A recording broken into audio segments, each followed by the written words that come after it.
वक्फ board में हुए घपले में सामने आए कई रोचक तथ्य यानी कि कोई घटना, कोई कहानी, कोई कथा, कोई वारदात ऐसी है जो कि सुनने में अजीब लगती है, ठीक है, और हंसी भी आती है उस पर। तो वक्फ बोर्ड में ऐसा नहीं है कि वो पाक साफ है, उसमें बहुत सारी घपलेबाजी हुई है, और घपलेबाजी जो हुई है उसी से ये तथ्य, उसी से ये घटनाएं जो हमको सुनने में मिल रही हैं, वही आपको मैं बताना चाहता हूं। सुनने में आया है कि 7 वर्ग किलोमीटर की भूमि वक्फ की गई है किसी अब्दुल सम्मद नाम के व्यक्ति द्वारा।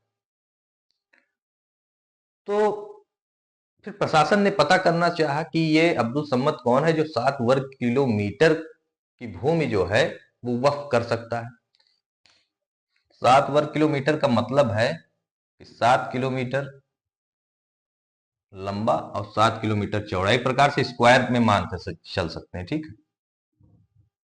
स्क्वायर फुट जैसे होता है ना कि एक स्क्वायर फुट में एक स्क्वायर फुट कितना होगा, ये जैसे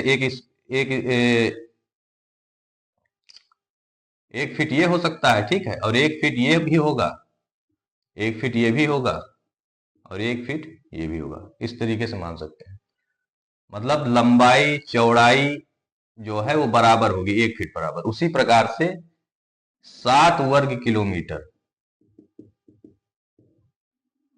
भूमि वक्फ कर दी गई है। किसके द्वारा? किसी अब्दुल सम्मद नाम के व्यक्ति द्वारा। प्रशासन ने पता किया कि भाई ये कौन है अब्दुल, कहीं के राजा हैं, कहीं के जमींदार हैं, कहीं के शहंशाह हैं, कहीं के बादशाह हैं, कि मुगल बादशाह के खानदान से ये आते हैं। तो जब प्रशासन ने पता करना शुरू किया तो पता चला कि ये खुद का इनका कोई ठिकाना नहीं है। कहने वाले कहते हैं कि ये अंडे बेचते हैं,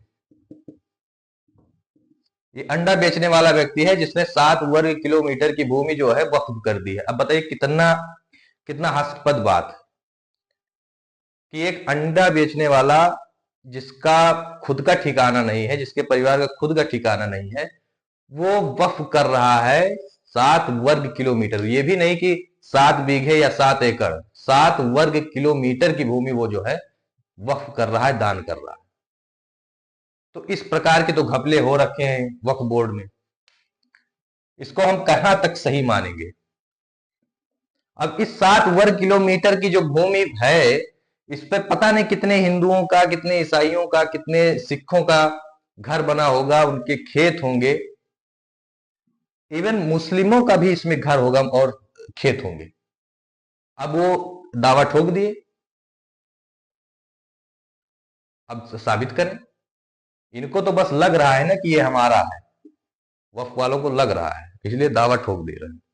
अब वक्फ क्या करता है, ये पुराने दस्तावेज, जब कभी मुगलिया जो फरमान जारी रहे होंगे कि हाँ इनको यहाँ पर दान किया जाए, यहाँ की जागीर दे दी जाए। भाई मुगलों का जो शासन सत्ता है मराठों ने खत्म किया, ब्रिटिश लोगों ने खत्म कर दिया था, और 1947 के बाद तो मुगल फरमानों की कोई अहमियत ही नहीं रह गई है। तो उनको क्यों आप वक्फ में ला रहे हैं, क्यों परेशान कर रहे हैं लोगों को पुराने दस्तावेज खोज खोज कर। मोहम्मद गौरी या बादशाह बाबर अपने देश से जमीन लेकर तो नहीं आए थे कि हाँ वहां 1 किलो बोरी में जो है भर लिया जाए जमीन, और फिर इसके बाद लाकर यहाँ पे बिछा दी जाए। जमीन कोई बोरी में भरकर या 1 किलो में कहीं बिक नहीं रही थी, या कहीं रखा नहीं हुआ था कि लेकर आए हों बाबर और क्या कहते हैं मोहम्मद गौरी और भारत में लाकर बिछा दिए। जब ब्रिटिश यहां से गए और उनकी सारी भूमियां जो है भारत सरकार को मिल गई, तो वक्फ की भूमि कौन से खेत की मूली है? वक्फ के लोग कौन से खेत के मूली है बताओ? ये देश संविधान से चलेगा कि किसी अन्य कानून और संविधान से चलेगा? भारत के संविधान से चलेगा ना। बताइए, एक अंडे बेचने वाला व्यक्ति अब्दुल सम्मद 7 वर्ग किलोमीटर की भूमि जो है वक्फ कर रहा है। अब इसको कौन भरोसा करेगा, कौन विश्वास करेगा,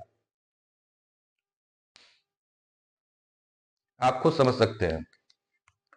लाइक कीजिए, सब्सक्राइब कीजिए। जय हिंद, वंदे मातरम।